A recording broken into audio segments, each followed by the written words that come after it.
Steve Taylor is a senior professor of psychology and the author of a plethora of best-selling books on psychology and spirituality. Eckhart Tolle has described Steve's work as an important contribution to the shift in consciousness which is happening on our planet at present.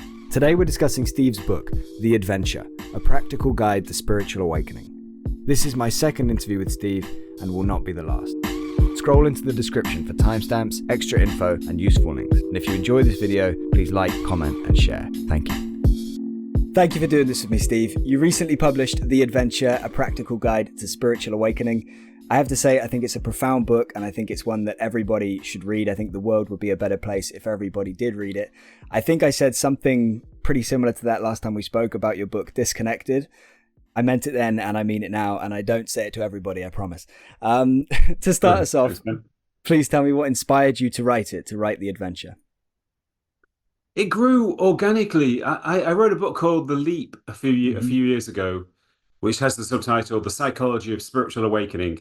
And that was based on my research as a psychologist into the phenomenon of spiritual awakening. And I did a number of workshops based on The Leap, but I realized that, when you're discussing or when you're leading workshops on spiritual awakening, it's not enough just to talk about it or to describe it. You have to have some practical exercises. So I began to develop meditations and contemplative exercises, other types of exercises like visualizations that were designed to cultivate qualities of spiritual awakening. And so the book grew out of those workshops and those exercises. And I also realized that, that there are many spiritual teachers who talk with great, exceptional clarity about the state of enlightenment or about what it means to be spiritually awakened. But often when I've been to see spiritual teachers, I'm thinking, so what do we do? What advice can you give to your fellow human beings? The practical element is sometimes a little bit lacking. So I wanted to be practical. I wanted to give people exercises which were designed to cultivate spiritual awakening and which have been kind of road tested because I've used them in many of my workshops and I know that they are effective. And I've always felt that spiritual awakening is accessible. It's not something unattainable or esoteric. And I believe that anybody who applies themselves to, certain exercises, certain practices, anybody who develops certain characteristics can embark on the journey of awakening. So that's what I'm trying to give people in the book. Awesome. I guess some people are going to be kind of wondering what exactly is a spiritual awakening and all that kind of thing. So maybe you can just give a really brief kind of summary of what that is, what you mean when you say it. And then maybe part B and C of that would be, should people want to be spiritually awakened and why, and what are the benefits of being awakened? It's kind of a lot for you to answer in one there, but do your best with it. Spiritual awakening is traditionally associated with certain spiritual paths and practices like Buddhism or Hindu, Vedanta, Taoism, Christian mysticism, and so forth, Sufism. There are many different paths. But, I'm not affiliated to any particular tradition. I appreciate all of those traditions, but I'm not affiliated to any tradition. I don't have any religious background. So I've always felt that spiritual awakening is something which transcends any particular traditions. It's basically a human experience which transcends any particular concepts, any particular practices or beliefs. And to me, it's quite simple, really. I would describe spiritual awakening as an expansion of awareness. And that's quite simple, but I break it down into 4 different kinds of awareness. I'll describe them briefly. First of all, there is perceptual awareness. So in spiritual awakening, a person's perceptual awareness becomes more intense, so that the world becomes more real and more beautiful, almost as if a veil of familiarity falls away from the world. And suddenly you experience what in Buddhism is described as suchness, the kind of essential condition, the naked reality. And therefore, you have an enhanced sense of beauty. Things around you look fascinating, and you feel an intense sense of appreciation for everything around you. So that's one kind of awareness. The second type of awareness is subjective awareness. There's an intensification of subjective awareness. And that means that a person kind of dives more deeply into their own being. They experience depths of inner richness. They discover new potentials and new energies within themselves. It's almost as if normally we live in a kind of attic room and we think that's the whole reality. But in spiritual awakening, you realize that there are lots of floors and lots of levels, lots of rooms in your being which you've never experienced before. So your whole being opens up, opens out.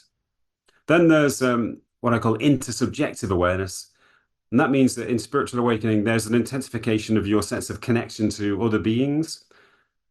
You become more aware of other people's feelings. You become more aware of nature. You connect with nature, other living beings besides human beings. You feel an empathic connection to all living beings. And that gives rise to compassion, to enhanced altruism. And so it's basically what we're talking about here is a transcendence of separateness. You lose the sense of being kind of centered in your own mental space, in separation from the world out there. There's a feeling of connectedness to everything. And finally, there's an expansion of conceptual awareness. And that means that our vision of reality becomes more holistic, more wide-ranging. We become more aware of global issues and phenomena.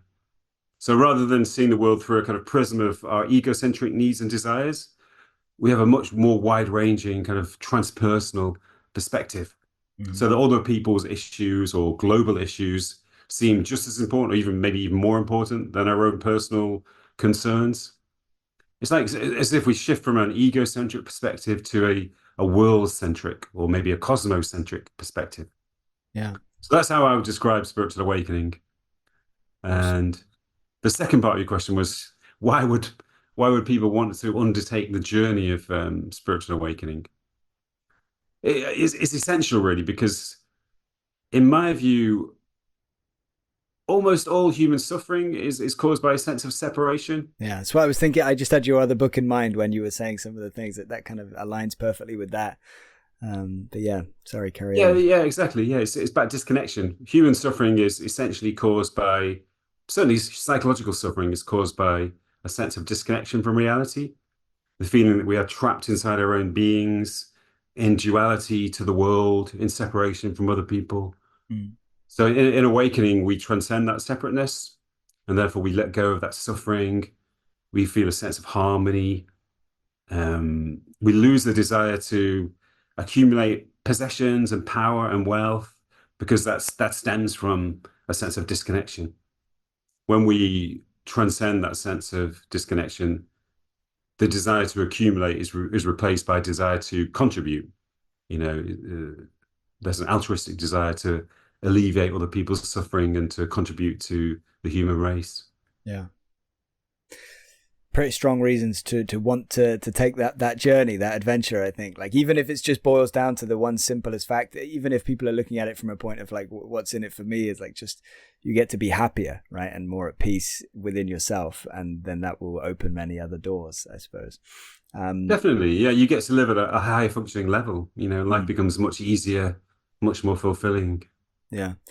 So if people have decided maybe just now or maybe months ago, years ago, whatever, that they would like to go down this path, they would like to go in this direction on this adventure, what would be what would you say to them, and what would be the very kind of first step for trying to, I don't know if this is a good word to use, induce, or maybe more encourage a spiritual awakening? Well, maybe the first thing to say is that I think the impulse to spiritual awakening is innate. I think it's very powerful. I think many people have it, even if they're not aware of it. And if they have the impulse, and they don't follow it, it can result in frustration. I call this spiritual depression, that when people feel a sense that something's missing in their lives, a sense of lack, and sometimes it's sublimated into, hedonism or addiction, or, seeking fulfillment in different ways which don't work. So yeah, the kind of alienation from that spiritual impulse can be a major source of depression for many people. It can result in a midlife crisis, and And, just that all-pervading sense that something's not right, something's missing from my life. But when you do sort of realize at some point that what is missing is some form of spiritual connection, some form of spiritual fulfillment, then you sort of attune to that deep impulse. And there's a sense that, yeah, this is where I'm meant to be going. This is what I'm meant to be doing in my life. And I think that's because the spiritual impulse is basically an impulse to expand, as I've just described. And that impulse to expand your awareness is the root of evolution. Evolution, since the beginning of time, has been about expansion of awareness.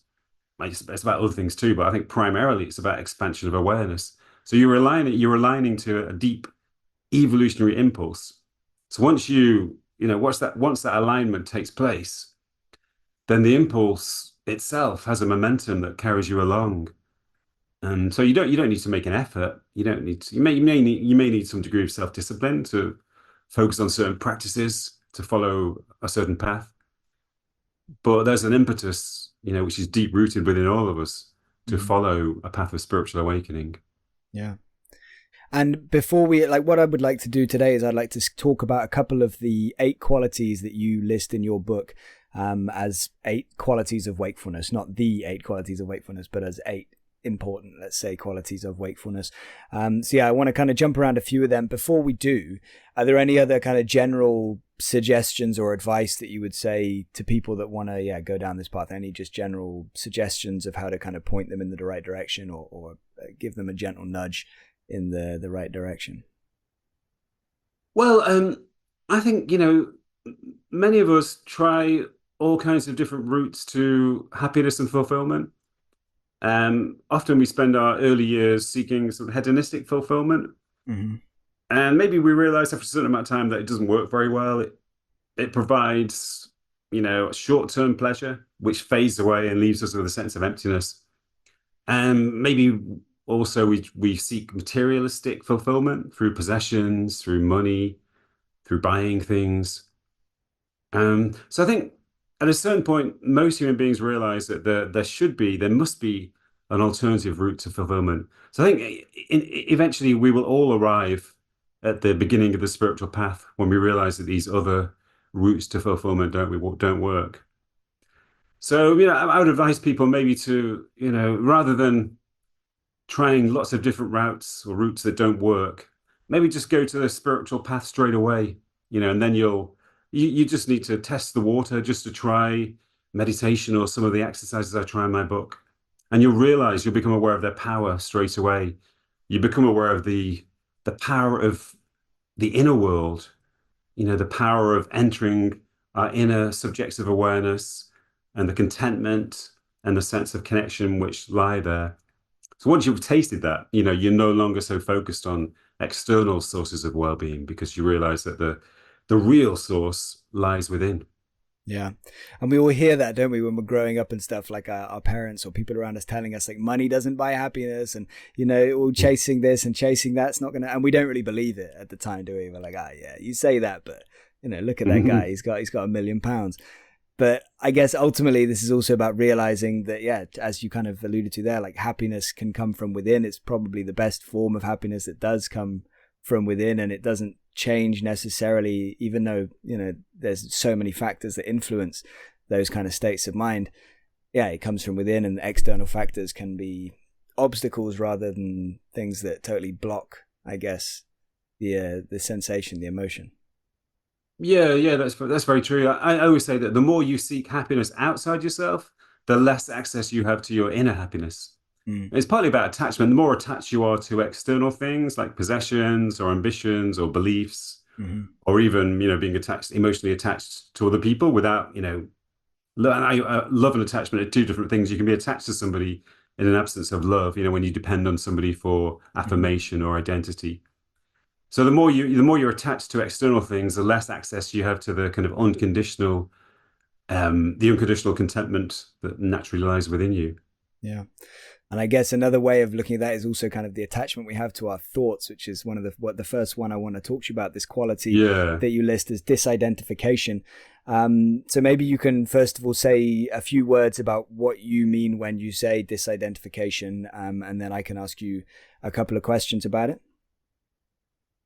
Disidentification is it's kind of like the gateway into the process of spiritual awakening. Unless you go through the process of disidentification from your thought mind, then you can't enter the landscape of awakening Yeah. because you Can't need even that sense meditate of for 5 minutes. what's that? Because you can't even meditate for like 5 minutes or even a minute without having your mind just bombarded with thoughts and thought chatter and just every possible idea. Yeah, that's right. And your mood is continually being dictated by your thoughts, and Mm, there's a sense of inner restlessness because of your incessant thinking. So to disidentify means to kind of step back from your thought processes and think, oh, I'm not, I don't have to be immersed in these thoughts. I don't have to allow them to determine my state of mind. I don't have to allow them to disturb my state of being. When you kind of step back and you find that there's a space between you and your thoughts, it's incredibly liberating. mm, To use a metaphor, it's a bit like, imagine you're sort of swimming in a river and the river's quite turbulent and, you feel a sense of unease because of the turbulence of the river. But then you realize that the river's actually not that deep. You can actually just stand up and walk to the side of the river and climb up onto the bank. And you can just watch the river flow by without being carried away by it.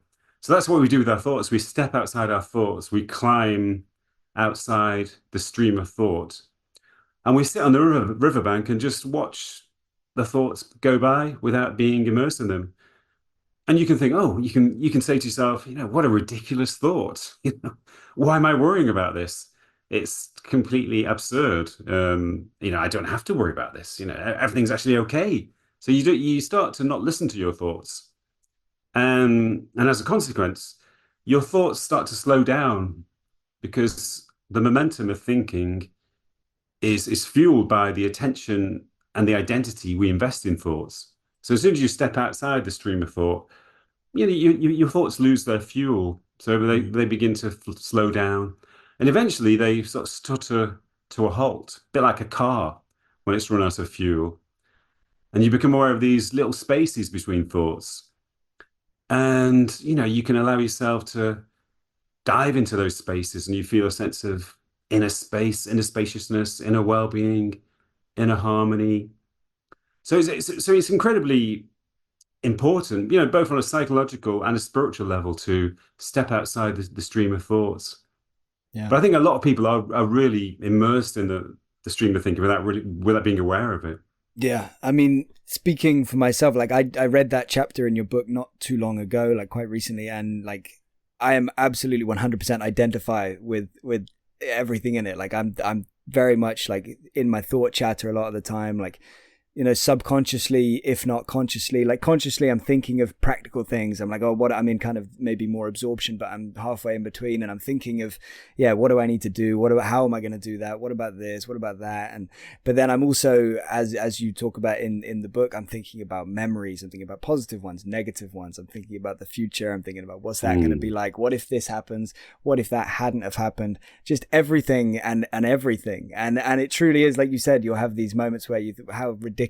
What am I thinking that for? Why is that there? Yeah. And I've had that moment multiple times in the last couple of weeks since reading that chapter, where I'm just, you actually have to pause and be like, what on earth? How have I gotten down this rabbit hole? I've taken forks and left turns and done I'm just all over it, and I've got here somehow, and it's just adding no value to me, and all it's doing is, like, yeah, as you said, kind of affecting my mindset, making me feel uneasy, making me feel. And I've also realized again since this chapter just how much of an impact that kind of mindless thought chatter that we just let take place, how much of an impact that has on you, like your mood. And obviously the mood then can impact your physical health, which can impact, and if you have a bad mood for an extended period, that can, make you feel like you're in a depression, whatever. It's like, it's a really destructive circle. And It is. And I guess, please. Sorry, I was going to say it's quite draining as well. It takes a lot of energy to think so much. The speed which our normal thoughts, the speed of our normal thoughts is ridiculous. It's like sort of 1,000 associations per second or something like that. So it takes a lot of energy. So Yeah. When you do manage to quieten your mind, you step outside the stream of thought and your mind becomes slowly quieter, then you feel a new sense of energy. Your being Mm. begins to refresh itself. Yeah. Yeah. And you, And so it's very therapeutic. yeah, definitely. And yeah, I just wanted to emphasize how much, yeah, that thought chatter that, again, that we keep saying can affect your mood, and then that can affect other people. As we said, I think Oh, last yeah. time when we spoke about disconnected, like how little things can affect people's lives. Like a smile can improve everybody's day that sees your smile if you really mean it, and they can, they feel warmth Mm. from that. It's the same as this. If you're having, so you have all that chatter going on and you're not doing anything to harness it, and it puts you in a horrible place, and then you're going about your day and giving other people maybe not the nicest vibe, or however you want Yeah. to say it, which can then affect their day. And it's all because of these thoughts that we just need to rein in a little bit, or as you say, sit back and allow to be, but not attach ourselves to them and not get carried away and go down the rabbit hole. Mm. So again, really like eye-opening chapter, even though it seems kind of obvious to an extent that, yeah, we shouldn't, be in our thoughts. It was really eye-opening to read it, and to the way you put it out, and everything like that. So yeah, any other advice or suggestions Well, apart from, yeah, how we can avoid these destructive patterns and move towards disidentification? I mean, one thing to point out is that I'm not saying that we should have a completely quiet Mm, mind. And yeah. I think it's probably impossible for human beings to have a completely quiet mind. I've done a lot of research on spiritual awakening, and I've hardly met anybody who says that their mind is completely quiet. Yeah. But most people say that the mind, it's sort of, it chatters away sometimes, but they don't really pay attention to it. It's like kind of like a TV set in the background, Mm-hmm. and certainly it's much less quieter than it was before they were awakened. It becomes much quieter, but it doesn't disappear altogether. So I think associational thought chatter, it's kind of natural to human beings. It's what our brains do. It's like sort of the beating of the heart, or the Mm-hmm. circulation of the blood. But you don't have to identify with the circulation of the blood. You don't identify with your digestion, fortunately. So, why should you identify with your thoughts? It's just a natural mechanism. You can just Mm. allow it to take place. Occasionally it might be useful. It is useful sometimes. If you're a creative person, it's useful to sort of daydream, just to gestate some ideas, to allow ideas to take form. And often we need to think consciously to plan the future, to make decisions, to solve problems, to philosophize, or to do science. But ideally, the mind should be like a tool. Mm. We can pick it up when we need it. When we need to make Yeah. plans or decisions, and we just put it down again when we don't need it. Yeah. Um, so yeah, I think that's important to point out. Yeah, definitely. That was one of the takeaways I had from the chapter, is that, yeah, like kind of thinking that's necessary, or useful, I should try and do it in smaller windows, and then when I don't need to be thinking about stuff like that, just again be more present, be more in the moment. Yeah, and Um you can think actually much more effectively when your mind is quiet, when your mind is free of this random associational chatter, because your mind is less cluttered. hmm, It's much easier to focus your thoughts and to direct your thoughts in an effective way. yeah. So again, it's like when you maybe notice yourself going in down these rabbit holes, and following these country roads to nowhere that are going to just bring you down, just try to, I guess, be aware of it, and try to just push yourself back onto, into peace, or into quiet, and try and ease that. Yeah. Yeah, there are lots of different approaches you can use. I think the body is really useful because Mm-hmm. wherever our minds are, our minds can be in the future or the past. They can be in alternate realities, but our bodies are always right here in the present. They can never be anywhere else. So if you do find that you're too caught up in your mind chatter, bring your attention into your body. Bring your attention to the process of breathing, to your heartbeat, to your inner being. You can bring your attention to different parts of your body. So simply focusing away from your mind chatter for a while allows it to slow down. Mm-hmm. While you're immersed in it, it just gets faster and faster and more disturbing. But as soon as you step outside it and refocus your attention somewhere else, it begins to slow down.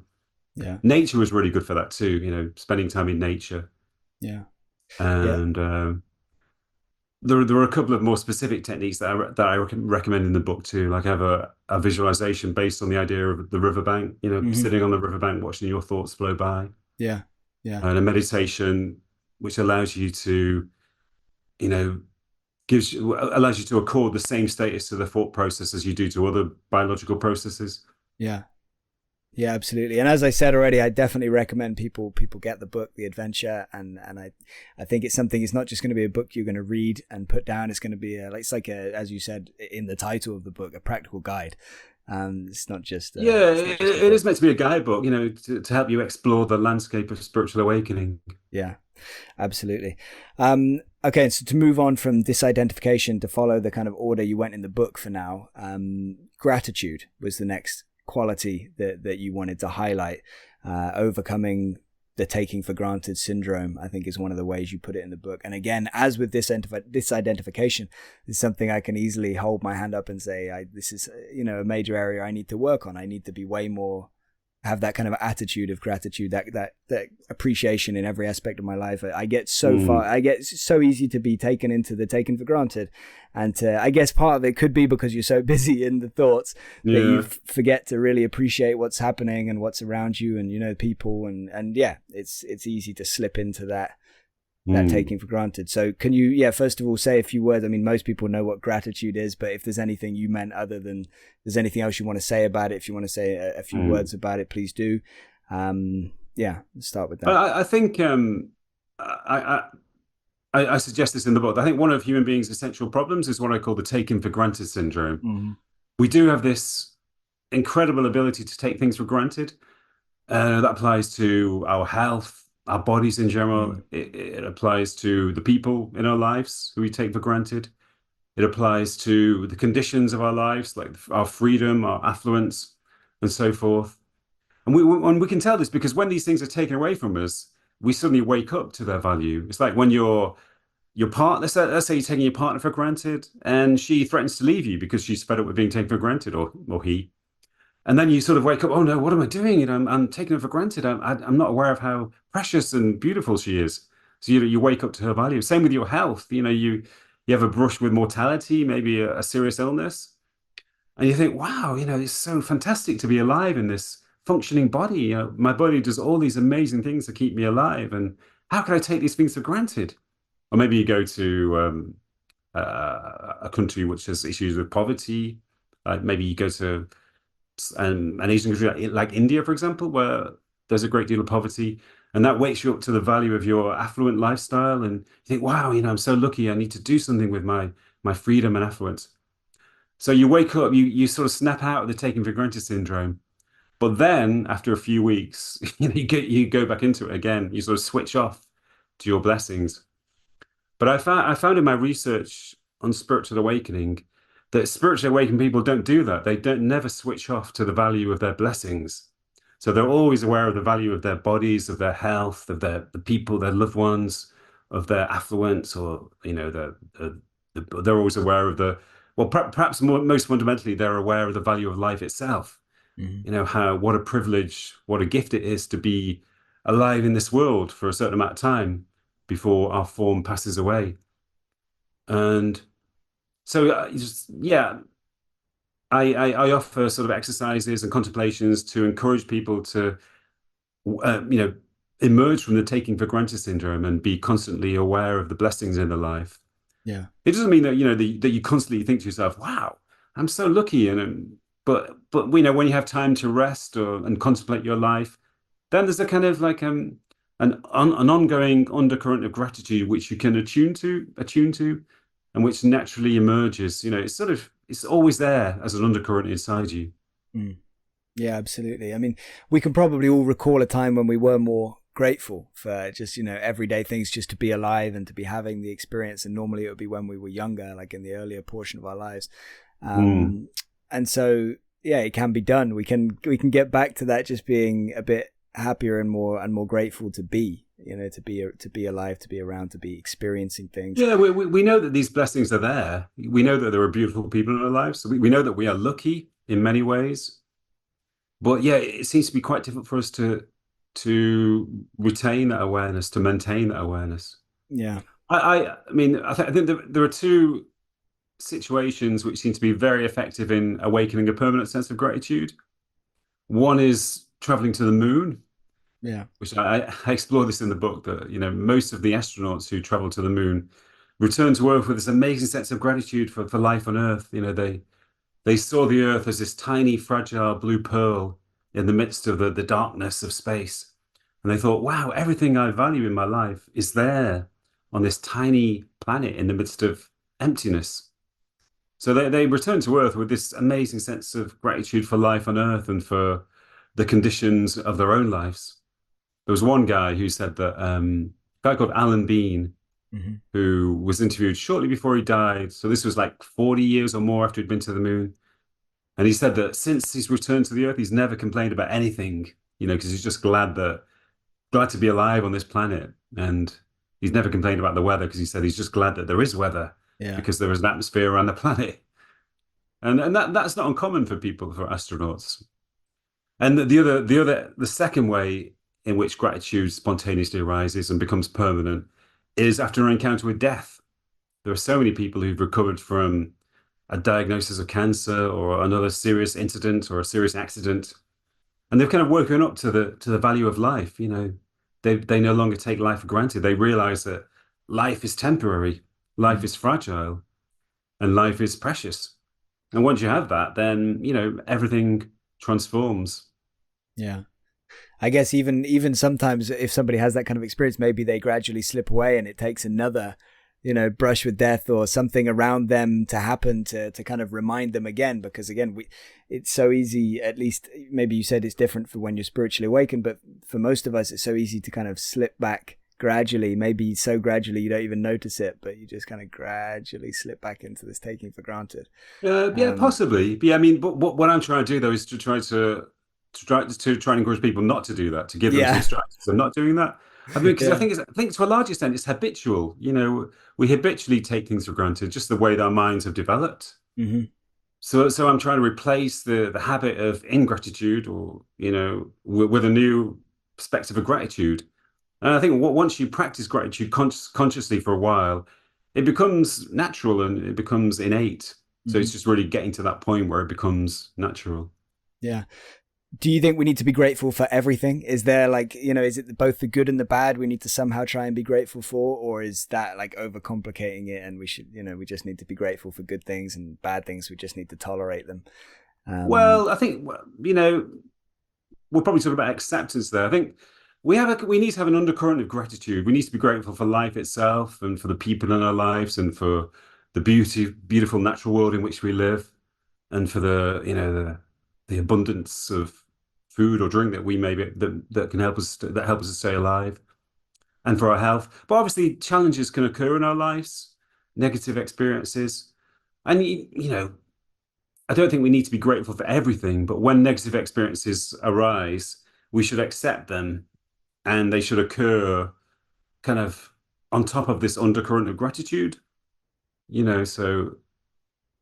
So in that sense, the negative experiences won't affect us as much. mhm. Yeah. Try not to not let it into that, that appreciation and things like that. Yeah, well, I think gratitude provides resilience. So once you have that undercurrent of gratitude, you're more resilient to adversity. Hmm. Hmm. I think probably the overwhelming majority of people listening to this, along with, like I said, me, are probably guilty of the taking for granted syndrome. Obviously, there's these great guides and techniques and stuff and meditations in your book. Are there any outside of that? Are there any kind of practical tips or suggestions that you might be able to offer just briefly to people that are listening and recognize that they also struggle with this?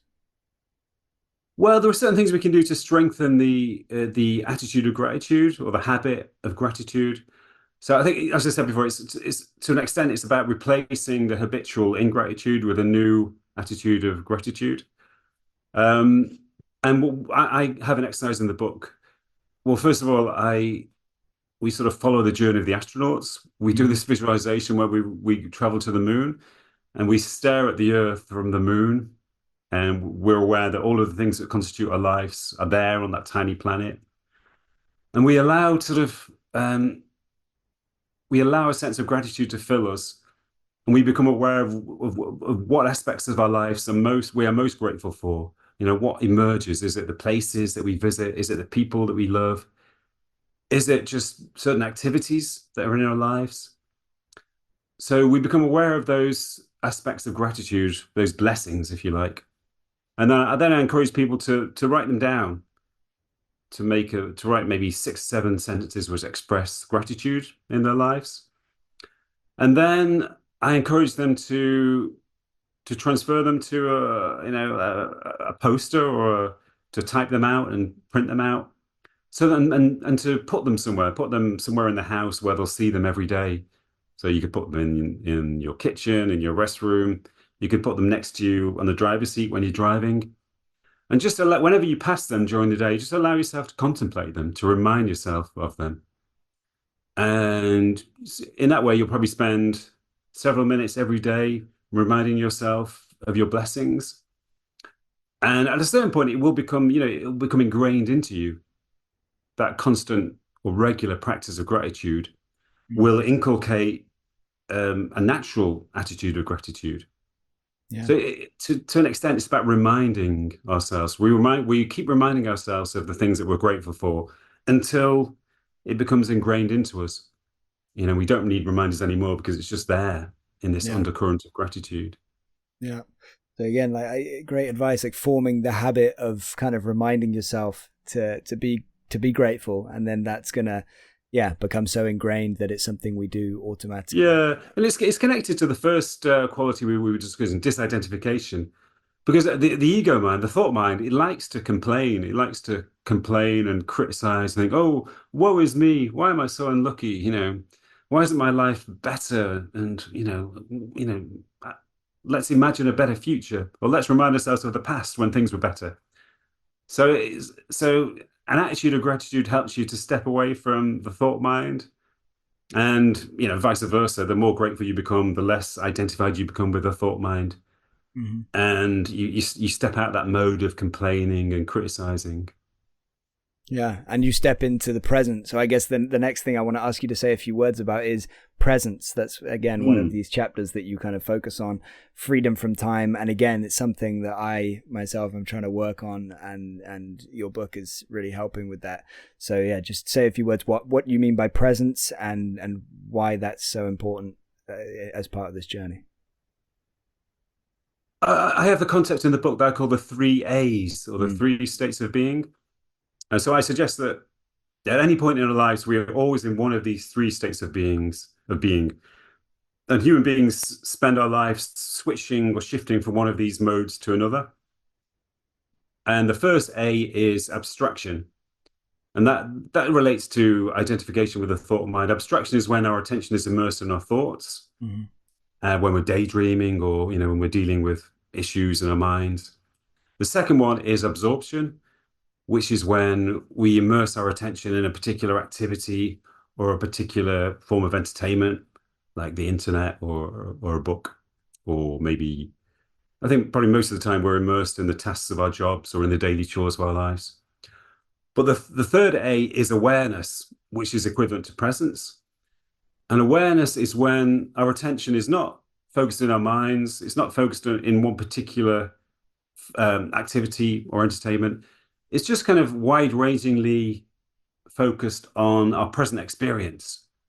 So it's focused on our surroundings, and it's focused on the sensations that we're experiencing in our bodies. It's focused on the feeling of being in our bodies. And that's essentially what presence is. Presence is being aware of your experience in the moment. Very, very similar to the concept of mindfulness. Yeah. And, unfortunately, just as we spend a lot of time taking our lives for granted, and just as we spend most of our time identified with the ego, we don't spend much time in a state of awareness. We spend most of our time in abstraction and absorption rather than in the state of awareness. But ultimately, life takes place in the present moment. The future doesn't exist. It only exists as an idea in the way that we anticipate the future. The past doesn't exist. The past only exists as memory. So the future and the past are both abstractions. So if you spend a lot of time anticipating the future or remembering the past, you're not actually living, in a sense, because life is where life only takes place in the present. So it's, so purely from an existential point of view, it's incredibly important to be present, because that's where life takes place. Yeah.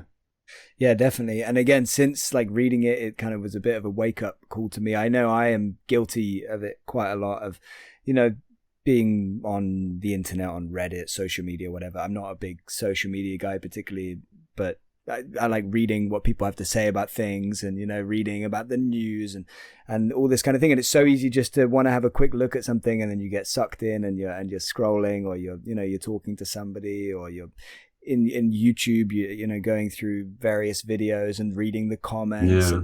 and our phones these days, like smartphones, they are Mm. they're a black hole, like suck it, you know, there's so much there, so many different ways that you can take yourself into abstraction, that you can distract yourself from being aware and awake and Yeah. present.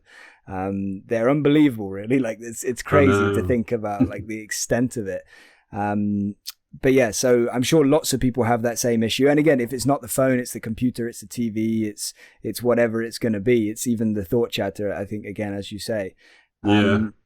So yeah, any other kind of small little tips or suggestions just to help people be more present? I know me personally, like even just this week, since reading that, I've been making more of a conscious effort to leave my phone, you know, like in my room or whatever, like away from Hmm. where I am, and Yeah. just go and check it every now and then, see if there's anything important has happened, see if anybody's tried to Mm. reach me.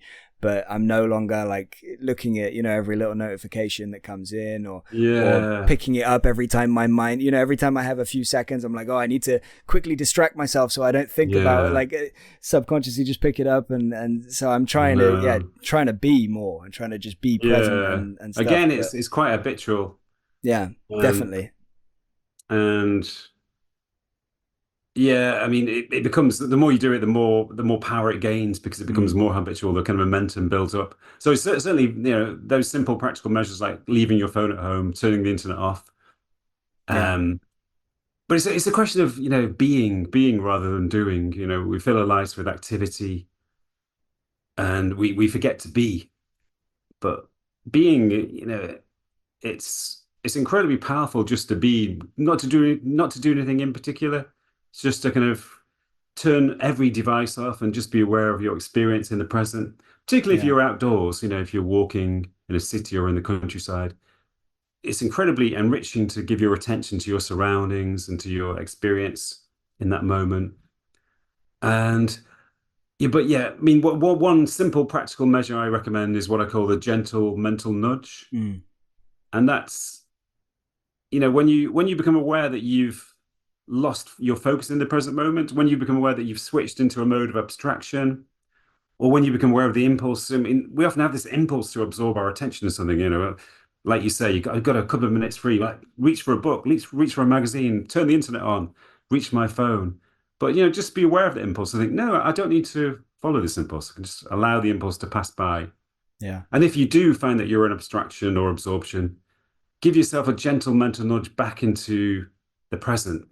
You know, de-immerse yourself from your thoughts and focus your attention on, the sky or the buildings around you, the people around you. And, the more you do that, again, the more habitual it becomes. So again, it's a question of overcoming the habit of escaping the present with a mm, new habit of presence. And again, I mean, nature is very helpful here too, because natural surroundings are so kind of enriching and beautiful that we naturally give our attention to them. We naturally become present. So I would recommend spending time in nature. And yeah, also, I recommend physical exercises too, because as I said before, the body is always present. So if you want to be present, bring yourself in alignment with your body. Switch out of your mental mode, give your attention to your body. So, if you go running, if you go swimming, or just walking in the countryside, you naturally do that. You become more aligned, more attuned to your body, and yeah, therefore you naturally become more present. yeah. Awesome. And I would just say to people that do it with their phone more than anything, I think that's the most obvious one, because it's like with other things, maybe reading, maybe people want to put aside, oh, I got 20 minutes, I'm going to have a little read, and maybe that's the opportunity to read. But with the phone, it feels like we just fill empty spaces, right? Like anytime There's a little gap in our day. That's the thing that's out of the pocket and in our hand, and taking our energy within 3 seconds, 5 seconds, whatever, depends if you have a code or a swipe thing. So again, I would just advise people, again, this is my advice coming from your book, so it's your secondhand advice. Just be aware of it, like when it happens, like try and check yourself in that moment and be like, oh, I know what I'm doing. Like, and don't do it. Like, don't follow the urge to just avoid. And if you don't follow the urge passes away very quickly. You know, that's the good thing about it, is that the urge leaves straight away. Yeah. And, you know, and then you find yourself, oh, you know, I'm here in the present. You know, it's nice to be in the present. It's enriching. There's a natural harmony that comes from being present. And also that there's a lot of beauty in the present that if you're in a state of abstraction or awareness, you're cut off from all of the beauty around you, all of the fascination around you. So when you do that, when you remain in the present, it's a bit like being a child. You know, children are so excited by their experience. They're so aware of the strangeness of being in the world, the strangeness of all the phenomena around them. Yeah. So we can rekindle that childlike awareness through being present. And another one, just to say one last word on it, is again, which again got from your book, when you're not in the present and you're kind of either in your mind or you're flicking on your phone, and you know your partner or family member or friend is talking to you, you're not really present there, engaging with them and listening to them and making them feel valued. And again, I think that's so important, because that has that kind of domino effect. So all is coming from you not really engaging. And this wouldn't have been an issue maybe a while ago, before our screens were so commonplace, screens of all shapes and sizes. But yeah, just my advice is, just try to check yourself when you're flicking that phone out of your pocket for no particular reason. Just people always sense it. If you're not present to them, people sense it unconsciously, and it's disrespectful. You know, they interpret it, even if only unconsciously, as a form of disrespect. So it creates discord in relationships. I think a lot of the discord in relationships between partners is due to them not being present to each other, which creates disrespect. Yeah, which is only going to get worse as this technology becomes, as we get more and more sucked into our phones and our digital life, as it were. Yeah, I mean, hopefully, I've noticed this with my own kids, actually, that you reach a point where it's kind of technological overload, and you don't want it anymore. It's just too much. So my own kids are kind of switching moving away from technology, and they're getting into adventure sports or just walking or meditating. So hopefully, our whole culture will reach that point. That would be brilliant. That would be just what we need. Maybe it's a bit like there are certain rich people who, they can have everything they want. They can buy anything. They can go anywhere. And at some point they realize, well, this is not going to bring me happiness. I'm going to look for happiness in another, because they reach kind of wealth overload, affluence overload. So hopefully there'll be a technological overload too. Yeah, absolutely. We can hope. One more quality that you mention in the book that I want to address is altruism, giving to the world. So I want you to say a few words about it. Interestingly, this is probably the first quality that kind of overwhelmingly and instantly is easy to see that it benefits others more than yourself. Like the other ones, whilst they're obviously not selfish qualities, you're benefiting yourself first and foremost by being present, by disidentifying from your chatter, and by being grateful. But this one clearly and overwhelmingly, to me, it speaks about being there for other people and doing things to help other people. But please, say a few words about altruism and about why you put this in the book, why you included a chapter. Again, this emerged from my research into spiritually awakened people. And that's one of the most fundamental shifts in spiritual awakening is, a shift away from accumulation and into contribution. Mm-hmm. Somebody described it as a shift from taking from the world to giving to the world. That is one of the most fundamental changes in spiritual awakening. And I think it comes from transcending separateness. If you're living in a mode of separateness, your life is based on trying to achieve your desires, trying to further your goals, trying to accumulate more possessions or wealth. But as soon as you transcend separateness, your own egocentric desires fade away. And most importantly, you feel an empathic connection to other people. So you sense other people's pain and suffering. And not just individual humans, but you can sense the suffering of a whole species or the suffering of our planet, the suffering of other species. Yeah. And that empathy naturally triggers a desire to alleviate suffering, a desire to act altruistically. So it's completely natural. It emerges completely naturally from this sense of connection to other beings. And in a sense, yeah, it does benefit other people. And it also benefits you individually because it strengthens your connection to other human beings or other beings. But ultimately, it takes you beyond individuals. It takes you into a kind of transcendent space, a transcendent place of connection beyond any individual entities. Yeah. Awesome. And again, I know you've shared videos and things like that before about like people all coming together in moments of crisis, and you see that kind of altruism in people and in the community in general, and it can be really uplifting and heartwarming. So hopefully that's something else that the human race is going to kind of gain more of, or realize that it's there more, below the surface. Again, once you become more present and quieten the mind, as you say in the beginning of the book, all of these things are interconnected and interlinked and affect each other. So yeah. Yeah, I mean, I do think altruism is natural. A lot of scientists and psychologists are very skeptical about altruism. Yeah. Because they conceive, human beings as being essentially selfish. But I think that's nonsense. I think human beings we can be selfish, but that emerges from a kind of superficial egoism. It's kind of aberrational in a sense, our selfishness. But at a more deep-rooted level, we are interconnected. We are naturally altruistic. And you can see that. I've done quite a lot of research on altruism in terrorist attacks. I wrote a paper about that recently. I studied all of the major terrorist attacks of the last 20 years or so. And in every attack, there were countless instances of people risking their own lives to help others, endangering their own safety and it's completely instinctive. There's no time to think. It comes from a deep unconscious place beyond thought. And for me, it comes from the essential interconnectedness of our beings, a kind of spiritual, deep connection within us all. Yeah. Awesome.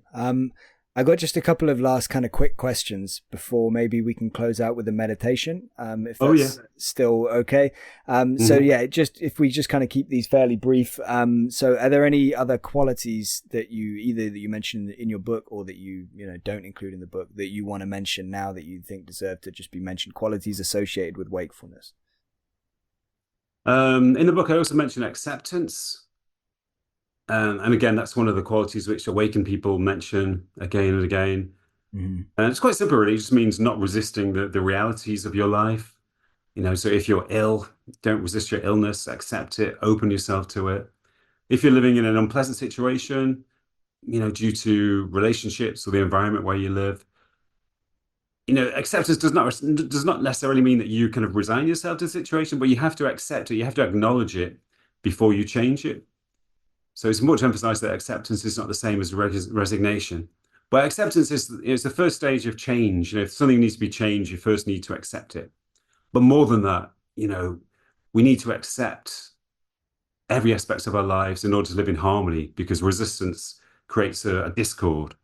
It creates a duality between us and the realities of our lives. And that applies to things like old age and death too. We have to accept those fundamental processes of life. Yeah. I also mention integration or harmony with the body. But I partly mention that because the body is sometimes kind of rejected in spiritual traditions, or it's denigrated to the level of an illusion. But I think the body is really important. And then one of the things that people mention after spiritual awakening is a new awareness of the body, a kind of new sensitivity. And that manifests itself in more focus on diet. They're more conscious of their diet. They only want to put good things in their bodies. More conscious of exercise and, the importance of staying away from intoxicants. There's this sort of sense of harmony with the body that people remark on in spiritual awakening, which partly comes from a sense of the sacredness of the body. And, I think it comes from gratitude as well, because once you transcend the taking for granted syndrome, you become aware of, the miracles that take place in the body every single moment. There are literally millions of miracles taking place in your body right now to keep you alive and healthy in this moment, all kinds of tiny microcosmic processes. Yeah. So, you become aware of the preciousness of the body as well. Yeah. And I end the book with a chapter on death as well, the importance of contemplating mortality. And that's partly because I've met so many people who've reported spiritual awakening after a diagnosis of cancer or a recovery from a serious accident or incident. So awareness of the fragility of life and the temporary nature of life is kind of in itself lead to a spiritual awakening. So I Mm. offer people some contemplations on mortality. Awesome. How important would you say meditation is? Again, kind of quickish answer if we can. How important would you say meditation is as part of this adventure? And are there any other spiritual practices that you would recommend that people, look into? Meditation is very important. Although having said that, I found that some people find meditation very difficult. Meditation in a traditional sense, when you sit down and close your eyes and focus on a mantra or focus on your breathing, many people find that difficult, at least initially, because it can be quite alarming to be confronted with the chaos of your own mind. And the chaos can actually get worse when you're focused on it, when you bring your attention into it. What I recommend is that people should try physical meditation instead. And by that, I mean, I've just mentioned it actually, exercise. There are lots of forms of exercise which are essentially, or which can be meditative. Like running can be meditative if you practice it, maybe without listening to music on your headphones or a podcast. If you're just aware of your surroundings and aware of your body, it can be very meditative. Swimming can be very meditative, particularly swimming outdoors. Walking in the countryside is very meditative. So I recommend that people practice these physical meditations. You think of your run or your swim as a kind of meditation. Yeah. Think of a walk in the woods or in the countryside or in the hills as a form of meditation. And it does work as a form of meditation. It allows your mind to slow down. It allows you to attune to your body. And, it brings you a sense of inner harmony, a connection to your deeper being. And once you've done that for a while, once you've maybe practiced those kind of physical or active meditations for a while, then you'll find it easier to sit down and meditate in a traditional context. Mm-hmm. So yeah, all kinds of meditation are very effective because meditation is essentially about disidentifying from the thought mind. It's Yeah. about quietening the thought mind.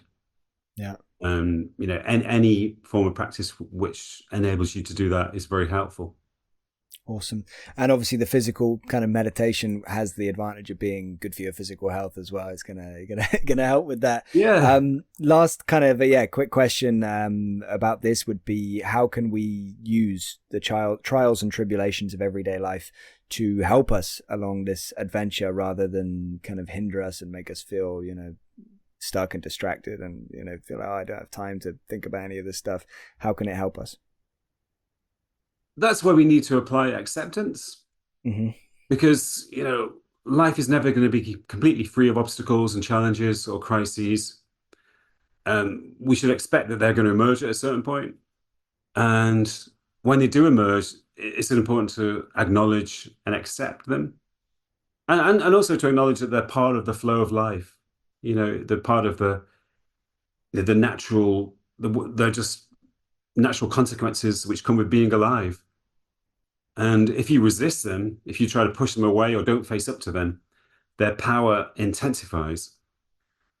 But if you, acknowledge and accept them, then, they will naturally flow away. It's like illness is a good example. We all know that we're going to get ill at some point, at frequent times in our lives, maybe seriously ill at certain times. But when you're ill, it's important to accept the situation. If you resist it, if you're filled with frustration, if you're thinking, oh, why did this happen to me? And why can't I do all the things that other people do? Why can't I do the things I normally do? That's just going to create more toxicity inside you. You're going to add to your physical suffering with a whole load of mental suffering. So it's important just to accept your situation. You're ill, there are certain steps you can take to improve your situation, but you have to accept it and allow the process to take place. And again, it will flow by, and then you will return to health. So, and that applies to any negativity in our lives. Just sort of accept it, allow it to flow by, and then you can return to your normal state of contentment, hopefully. Yeah. Awesome. Yeah, so to wrap us up, as we kind of discussed before, I'd love it if you could kind of guide a short meditation. Before you do, if there's any words you want to say to people or a message you want to leave with people that have watched or listened to this, please feel free. And then, yeah, please take it away and lead us in this meditation. I'd like to say that, to emphasize again, that spiritual awakening it's natural. It's what we're meant to do. It's part of the evolutionary process. I think we're here to expand our awareness. We're here to transcend separateness and to connect more deeply with each other, with our own being, and with nature. So when we do undertake the journey of awakening, it feels so right. You think, wow, yeah, this is what I'm meant to be doing. And that in itself gives us more impetus to continue the journey. So I would encourage everybody to embark on the journey and to harness that natural impulse to awaken.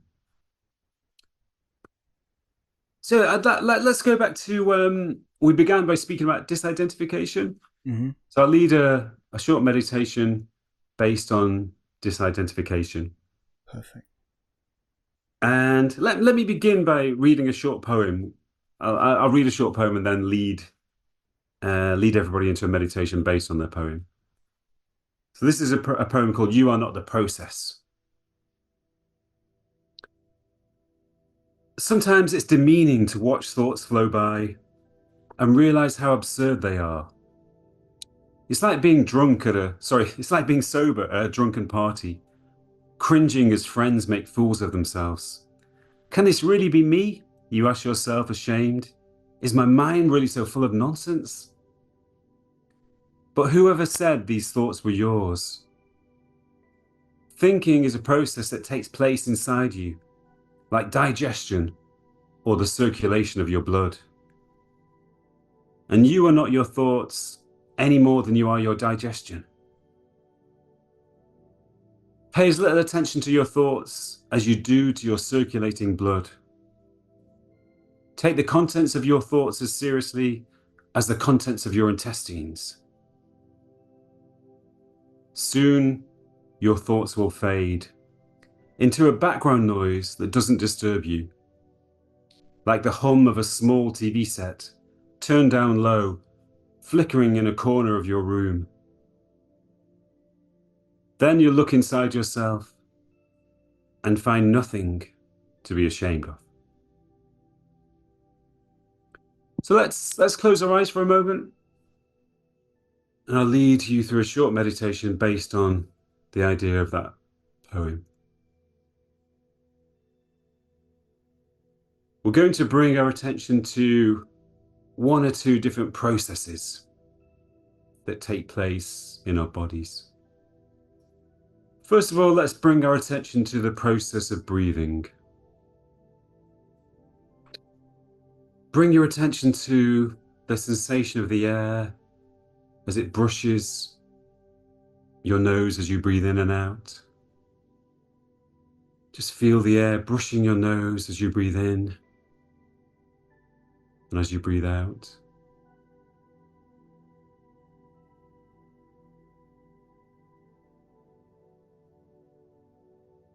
Feel how your stomach rises and falls with the breath.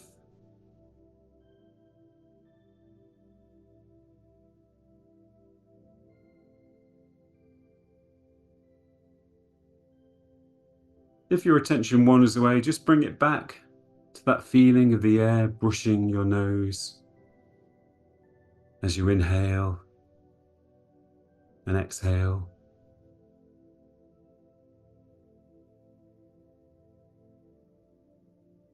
And feel how, with each breath, your body becomes a little more relaxed.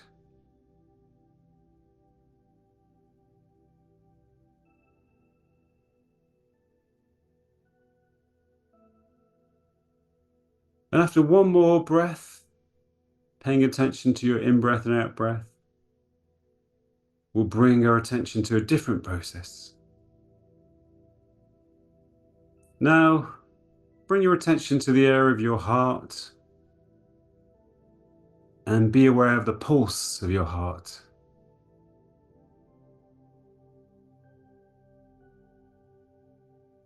Feel and listen to the beating of your heart.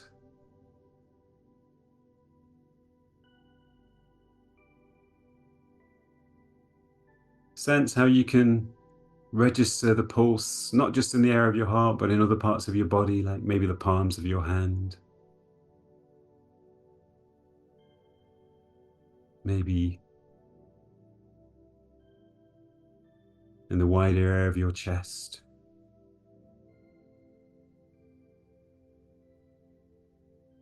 Just keep following the pulse of your heart.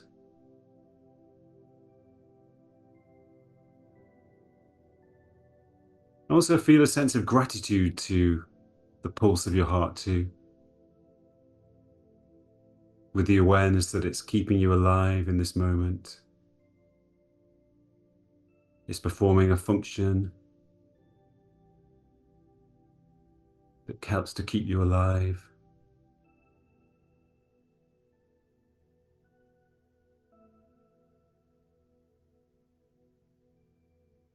And also at this point, be aware of yourself as the observer of this process of the pulse of your heart. Be aware of the space between you as the observer and the process itself.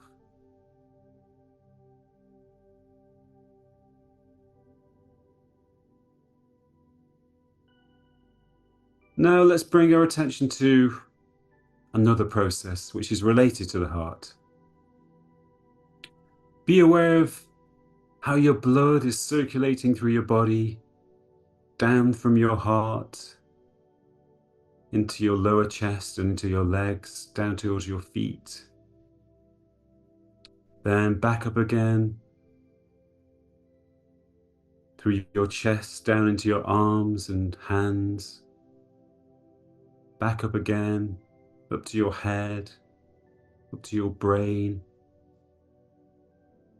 Just see if you can be aware of the blood circulating all through your body. From your feet, up to your waist, up through your chest and arms, up to your brain.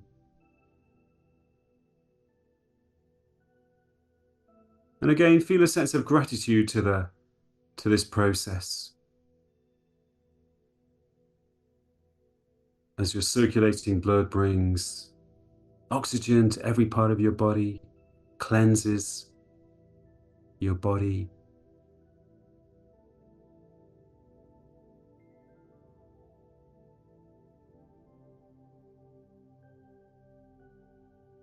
Just observe that process for a moment longer, aware of the space between you and that process.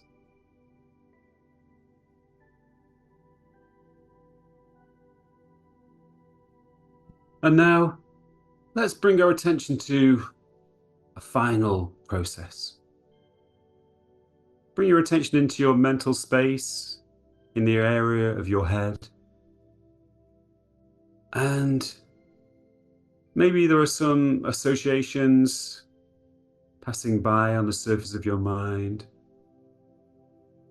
a few memories or thoughts or questions. And just observe them in the same way you observe the other processes. Aware of the space between you and your thoughts.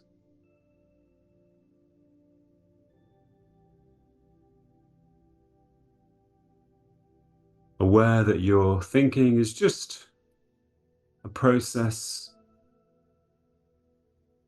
just like all of the other processes, like breathing or the pulse of your heart or the circulation of your blood. It's just a natural, physiological process.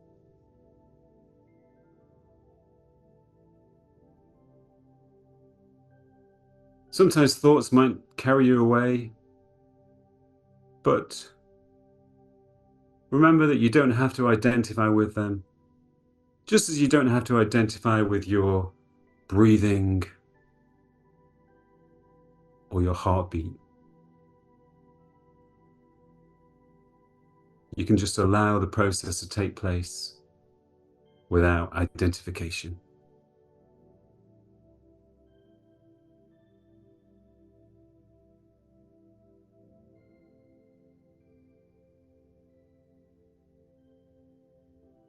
Now, let's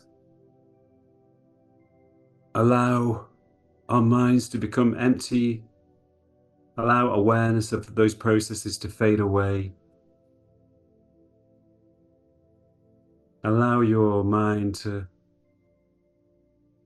rest within itself with no focus for its attention.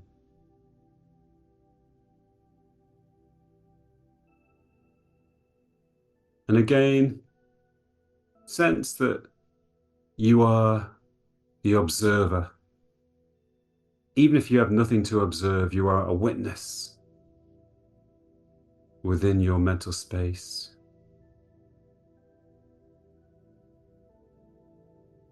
You are awareness itself without any object to focus your awareness on.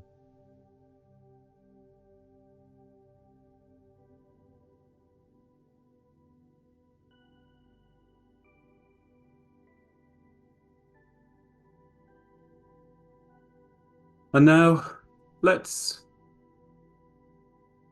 bring our attention back to our breathing just for a moment. Be aware of the process of breathing again. Maybe you can notice that your breathing is slower, deeper, and longer than before. And now, after one more breath, let's slowly open our eyes again and bring this meditation to a close.